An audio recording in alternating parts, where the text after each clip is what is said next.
জয় রাধে, জয় নিতাই চৈতন্য। আশা করি সবাই খুব ভালো আছেন এবং আনন্দিত আছেন। আমরা আজকে শ্রীমদ্ ভাগবত মহাপুরাণ প্রথম অধ্যায়ে চতুর্থতম শ্লোক নিয়ে আলোচনা করব।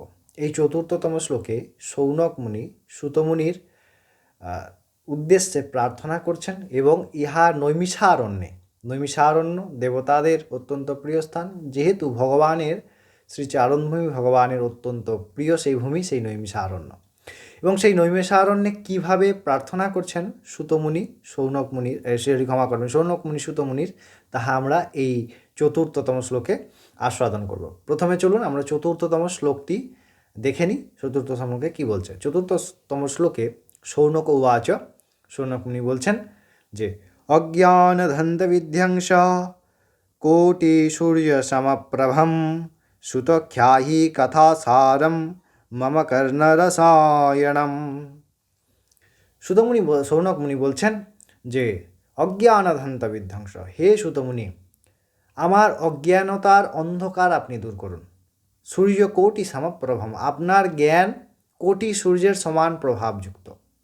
যেমন সূর্য তার রশ্মির সাহায্যে, তার আলোর সাহায্যে অন্ধকার দূরীভূত করে, তেমন আপনার জ্ঞান আমার হৃদয়ে থাকা মলিনতারূপী অন্ধকারকে দূর করবে, যাতে করে আমি সেই ভগবানের রস আস্বাদন করতে পারি, আমি যাতে সেই ভগবতামৃত পান করতে পারি।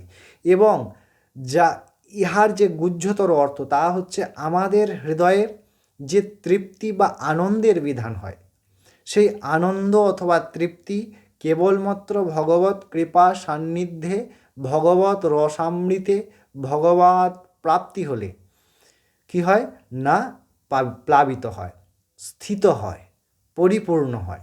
যতক্ষণ না আমরা ভগবত পাদপদ্ম পাই, অথবা যতক্ষণ না আমরা ভগবত রসামৃত পাই, ততক্ষণ আমাদের হৃদয় জগতের সমস্ত প্রকার ভোগ থাকার পরেও তৃপ্ত হয় না, আনন্দিত হয় না। সদা ভয় এবং আনন্দ, এই দুইটি একইভাবে চলতে থাকে। কখনো আনন্দ, কখনো হর্ষ, কখনো উল্লাস, আবার কখনো দুঃখ, কখনো গ্লানি। সুখ দুঃখ সমকৃত্যা লাভা লাভ জয়া জয়, যেটি গীতায় বলা হচ্ছে।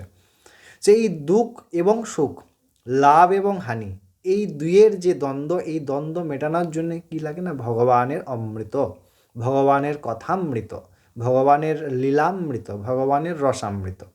তো এই যতক্ষণ না ভগবানের রসামৃত, ভগবানের লীলামৃত আমাদের হৃদয়ের মধ্যে স্থিত হয়, ততক্ষণ গোটা ব্রহ্মাণ্ডের ভোগ আমাদের হৃদয়ে আনন্দ দিতে পারে না।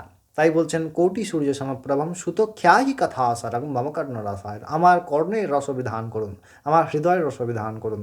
ভগবান, হে সুতমুনি, আপনার জ্ঞান এর দ্বারা আমার অন্ধকার দূরীভূত করুন।